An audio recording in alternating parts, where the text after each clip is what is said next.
અમદાવાદ શહેરના પાનકોન નાકા પીર મોહમ્મદ શાહ રોડ ઉપર આવેલા રમકડા માર્કેટ રિલીફ રોડના વચ્ચે સૂરજમુખી પ્લાઝાની અંદર આગનો બનાવ બન્યો।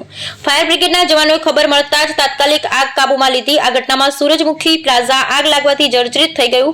સદનસીબે કોઈ જાનહાનિ થઈ નથી, ફક્ત આ બિલ્ડિંગને નુકસાન થયું હોવાનું જાણવા મળે છે। નમસ્કાર દર્શક મિત્રો, હું છું જૈનિક શુક્લા। આપ નિહાળી રહ્યા છો ક્રાઇમ પેટ્રોલિંગ ન્યૂઝ। એમાં આપણું ખૂબ ખૂબ સ્વાગત છે। અમારી ક્રાઇમ પેટ્રોલિંગ ન્યૂઝને યુટ્યુબ ઉપર લાઇક કરો, શેર કરો અને સબસ્ક્રાઇબ કરો, જેથી કરી અવનવા સમાચાર તમારી પાસે પહોંચી શકે।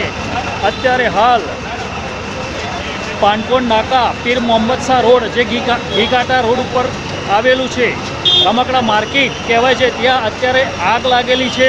ત્યાં અત્યારે ફાયર બ્રિગેડના જવાનો આગ બુઝાવવાનું કામ કરી રહ્યા છે અને આગ કાબૂમાં આવી ગઈ છે। પણ જે બિલ્ડિંગ છે, આ બિલ્ડિંગનું નામ સૂર્યમુખી બિલ્ડિંગ છે। એ બિલ્ડિંગ આગ એવી લાગી છે કે બિલ્ડિંગ આખી ખખડધજ થઈ ગઈ છે, જર્જરિત થઈ ગઈ છે। અને અત્યારે જે ફાયર બ્રિગેડના જવાનો આગ ઓલવવાનું કામ કરી રહ્યા છે।